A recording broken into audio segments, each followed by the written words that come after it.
Welcome back to another exciting and inspiring episode of On Location in Vancouver. I'm your host, Zara Durrani. The show is produced with the support of TELUS Story Hive. It's been such an honor bringing all these amazing local Vancouver stories to you. Joining me today is someone who's traveled around the world, helped a lot of individuals from all walks of life. She is the founder of Arkaya. I'm talking about Yogacharini Maitreyi.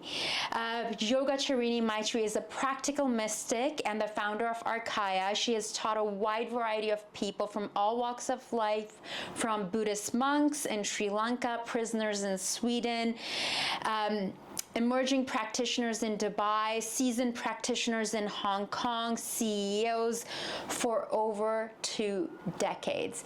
Thank you for joining us today. My pleasure. Thank you for having me here. This is the second time we're doing this. I first interviewed Maitreyi when I did my first TV show over a decade ago. That was in 2011. Yes. And it was in Stanley Park. In Stanley Park. Yeah. I was thinking of that last night, that we have this beautiful footage of you in Stanley Park and we're meditating in Stanley Park. I should dig that out. Yeah. How are you doing? How is everything going? We haven't really caught up in a while. Yes. You had a recent event. Can you tell us about the event you just did in Kitsilano that looked really inspiring? So that was basically event to bring the wisdom of the Indians and the Indians, so to speak, that is the East Indians and the indigenous people, and offer it to the greater yoga community. Because as you know, like a game of telephone, yoga has become diluted and then misrepresented. So I keep hearing that from a lot of elders, both in the Indian tradition and also in the native tradition. So I was just presenting a platform for all the healing arts. So music, which is sacred music, and sound healing from the native tradition and from the Indian tradition. The Consul General was there, elders were there speaking and opening.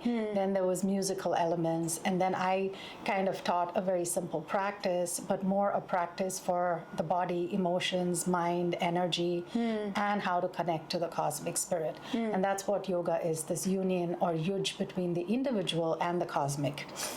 So just presenting to people little appetizers so that they can go deeper and understand yoga is much more than what is being presented here. What inspired you to get into studying yoga and then wanting to teach it? So when I was growing up, my grandfather was my first guru, and I saw him. He was a Vedic scholar and very immersed in spirituality. But my paternal side, they were doctors, like very regular medical doctors. And though they were quite wealthy, they were quite dysfunctional as well. And so I was questioning, how do I become a better human being?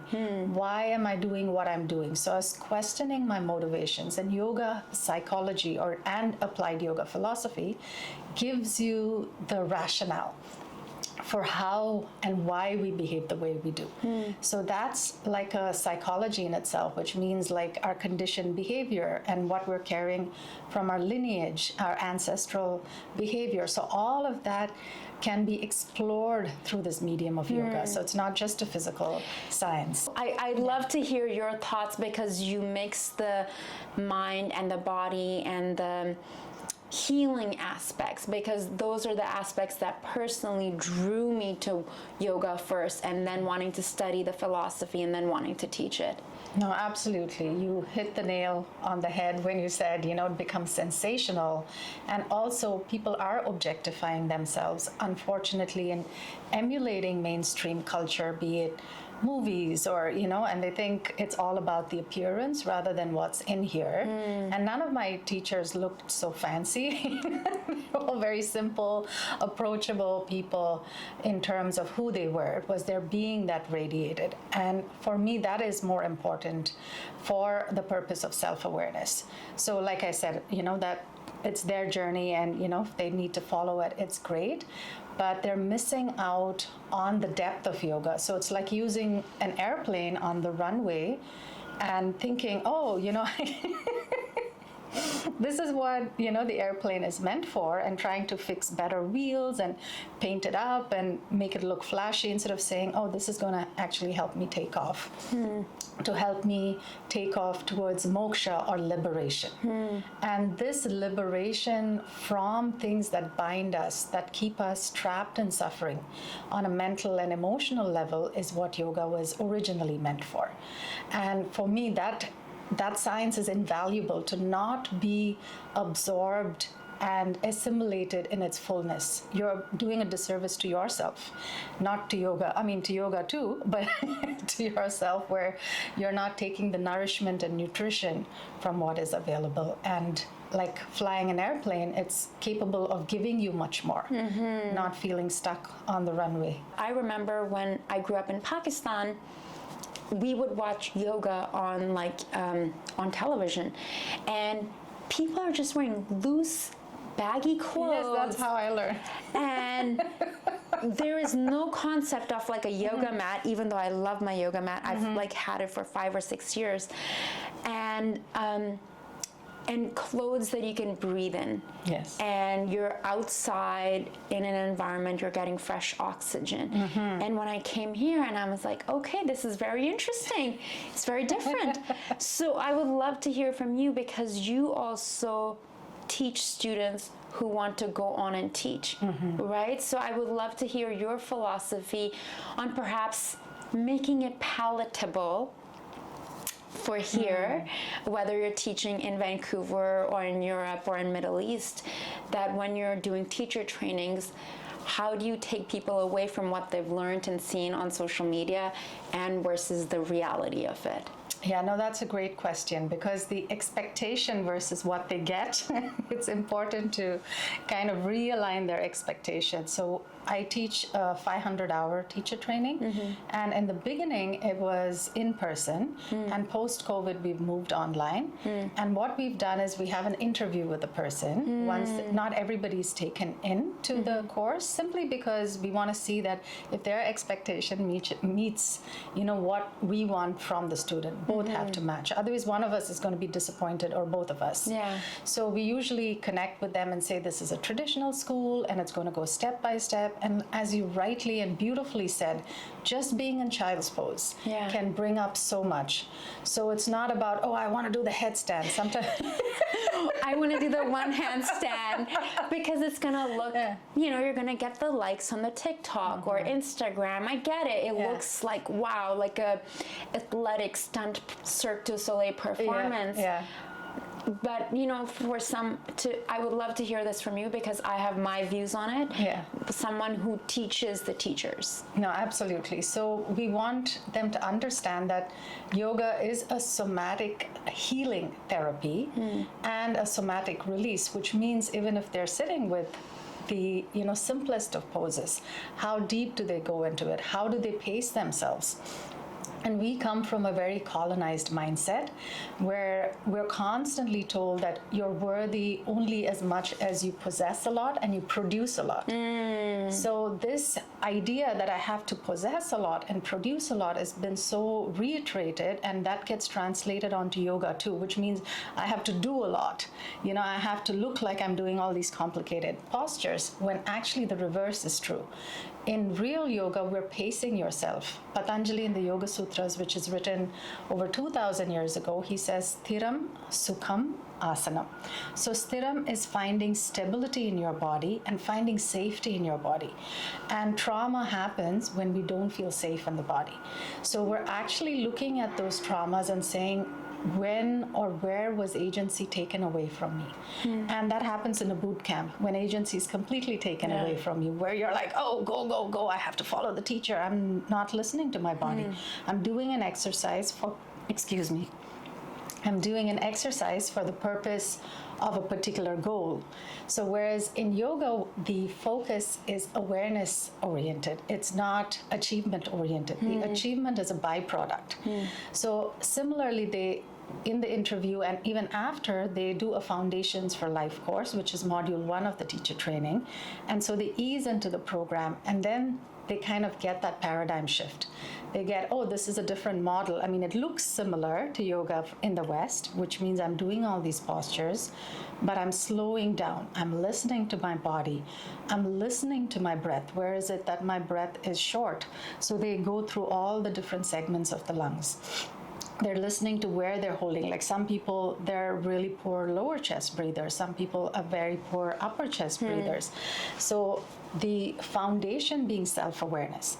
And once they realize that, they're like, oh, I'm a poor lower chest breather, and that's why I don't feel grounded. I don't feel rooted. I feel constipated, literally, emotionally and physically. So they start making all these connections as they notice either somatic stuckness or breath stuckness in the body. And for me, that is so invaluable, rather than treating yoga like an exercise and pushing it through like a boot camp. So it's not boot camp, it's not exercise. This is more understanding yourself and pacing the practice within the structure, pacing the practice for the purpose of reconnection and healing within. You had asked about the prisons. And I was in Sweden teaching a group, and one of my students there, like I was doing a teacher training, and she was actually doing a program for the prisons. And she said, would you just come and, do a workshop for them, and then we'll record you and we'll play you every day in the morning time when they have a practice. And I said, yeah, sure, I'm open to that. And so she recorded me, and that was being played. And then I went to do a workshop. And to be fair, I mean, not everybody attended, the ones who were interested. And if I hadn't known that they were prisoners, I would have not guessed. Because each had a personality, and each, like one person was really Zen, and you could tell he's been meditating for a long time. So he was sitting very calmly, at the end of the room. Then there was a naughty one, and he was like, are you going to teach us the Kama Sutra? I was like, no. This is yoga. Because I also, in my profile when she spoke, she said Tantra, and you know how hypersexualized. People, yes, that is, yeah. Tantra has become so sexualized in the West when it's not. Tan basically just means body, and Tra is any tool to hone and transcend the limitations of the body. So you're allowing spirit to work through the body. It's not just an intellectualization of concepts, but a realization where it becomes real in the body. So that's what Tantra essentially means. Of course, there are a lot of practices and a lot of things, to align your body with that. So so I was just laughing and said, no, I explained. And then there was another person who was really grieving. Like he was such a sensitive soul, and he was crying, like even during the workshop. And, he said, like a lot of the others make fun of me, because I feel tender. And so I kind of varied the workshop or shifted it to talk about emotions, because a big portion of yoga is understanding the relationship between the breath and our emotional states. So when you're angry or upset, the breath is really fast. When we're in shock, we're holding the breath. Or when we're lusting, then the breath is really fast. So here we're saying, how do we deepen and lengthen the breath to go into the parasympathetic nervous system, which is our rest and digest nervous system. Otherwise, we're constantly in survival mode in the sympathetic, which is the fight, flight, freeze, fawn response, as you know. So once they started understanding that and saying, it's okay to embrace emotions. It's okay to feel vulnerable. It doesn't make you less of a man, especially in a prison. It doesn't make you less of a man if you cry. And the other guy was making fun of him and say, yeah, especially when he speaks to his wife, he's crying so much. And he was, and I said, yeah, you can make fun all you want, but maybe you need to look within what emotions you're suppressing. And maybe in your family patterning, you were not allowed to cry. So all of them had to introspect on that. Of course, they did a lot of practice, gentle practice, not type A push practice. And they were like kids who were actually blossoming. Each of their personalities was very sweet and really nice. And of course, the guards were there, so, they had to behave too. But I'd love to hear from you, because you have students from all walks of life, from all over the world. And I would love to hear about some of the changes you've seen in people and some individuals who you've helped, whether they've had physical ailments or just like internal, because I think if we heal the mind, Yes. so much healing can happen. No, absolutely well said. Like yesterday, I was giving a talk at Unity Church on emotional resilience, which is a key aspect which people are seeking now. But in the beginning, people would come for physical ailments. Yeah. They're not coming, oh, I want to deal with my emotions, or I want to understand how to be less reactive. But now the awareness is much more, Yeah. where people are seeking that. So in the one-on-one sessions, I do a form of yogic healing. I actually check the chakras. And as you know, a chakra is when most number of nadis or pranic pathways converge. Just as in the physical body, when there's nerves that converge, they're called plexus. So we have a solar plexus, we have a celiac plexus, we have a cardiac plexus. Now this is in the pranamaya kosha, it's not in the physical body. So in our pranic body, when these meridians and nadis come together, they're called chakra. So by assessing the chakra, I'm able to say, okay, where is the blockage? Where is the stagnation? And contrary to what people think, Well, we can do it right here. We can do it right now. Which sounds very similar to like the charts that I've seen even in TCM and acupuncture. Absolutely. Because they talk about, like I remember even studying that in my teacher training, is that it's all around here. Yeah. And then the physical is the last part. so it's very similar. China and India are neighbors, right? So we have a lot of knowledge sharing and very old heritage and wisdom. Absolutely. Yeah. And Bodhidharma went and taught there, and then they came here. So there's a lot of similarities, I would say, in the ancient traditions and medicine, TCM and Ayurveda and yogic healing and Tantra. So all of them are all intertwined and interconnected. So when I do an assessment, I'm able to say, oh, okay, your liver channel is blocked, or the spleen is blocked. Again, liver in Ayurveda or in yoga is to do with pitta. Pitta is fire. So if you're angry, agitated, and you haven't dealt with that anger or agitation, then your liver channel can get blocked. Or you're eating foods and which are too heavy, and you're unable to digest that, then it can get blocked. So that you start seeing the interconnectedness of your body and saying, okay, this is connected to this is connected to my solar plexus chakra. So if I feel powerless, somebody's punched you in the gut, and then you're constantly in that tight mode where you haven't released or relaxed, you're always in stress, then again all these organs inside also can get impacted.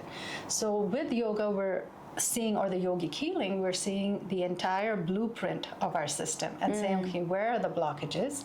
And then of course there are different methodologies by which we can release it, either physically, pranically, through chi.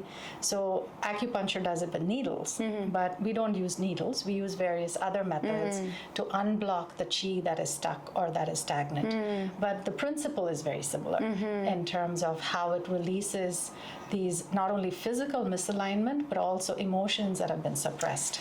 It's so fascinating you share that, because I noticed, which people may find kind of funny or woo-woo, is when I would give myself permission to have like a big emotional release, or like a friend did some like sound healing with me, and afterwards for a couple of days I wasn't walking with a limp.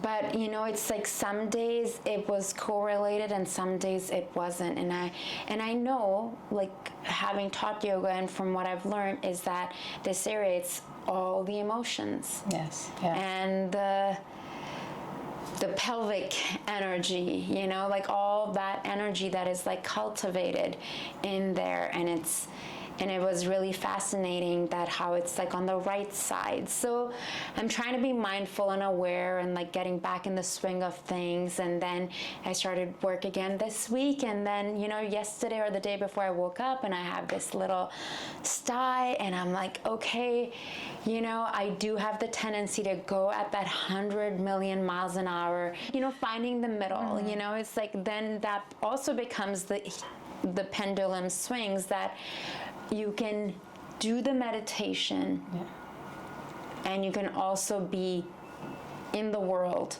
doing the work, whether you're a CEO or performer or like whatever you are. No, absolutely, absolutely. Well said. And I see that with a lot of students too. When they immerse themselves, they're like, oh, they want to dedicate all their lives to yoga, become this yoga hippie. Which is nice. Yeah. And not that it's a bad thing, but how do we integrate it with what we're doing is also a big portion of it. Like I studied film when I was in university, and I've gone back to doing documentaries, but that's on the side. I'm not pushing myself, I'm not killing myself. This is my main path. So with a lot of people who come to the teacher training also, I tell them, don't try to make a living out of yoga. Just keep that as something which is close to your heart. Whatever jobs you have, see how you can integrate this practice into what you do, which means pace yourself. And you were talking about your hips. So then we say, okay, so your root chakra, which is the Muladhara, which is connected to the earth, how do we keep that rooting? So we build stability, we build that rooting, we build that grounding. And the second chakra is called the Swadhisthana. The Swa is self and Sthanam is place. So once we have that place of belonging and safety and security, then we can pick up speed. But unfortunately, we're so isolated in the Western world that we don't have these support systems. So we have to cultivate it internally by grounding, rooting, and from that rooted place, when we build speed, we can still do a lot of things, but in a way that doesn't kind of throw us off balance. Maitreyi, is there anything else that we didn't cover today that you would like to share with my audience before we let you go? No, I think we've probably looked at everything, and this concept of active doing and active surrender, which you spoke to as well. I think that's really important, and looking at the whole of yoga and the whole of Tantra, not taking just the sexualized aspects or not taking something out of it. I think if people understand that, then they can, be of service to themselves and others. Completely. Very well said. Well, thank you so much. Thank you all for tuning in and for joining us today. If you found this conversation insightful, inspiring, you learned anything, do make sure to get in touch. Joining us today was Yogacharini Maitreyi. Yes. And the show is on location in Vancouver. I'm your host, Zara Durrani. The show is produced with the support of TELUS Story Hive. Until next time, I'll see you soon. Thanks for joining. Thank you.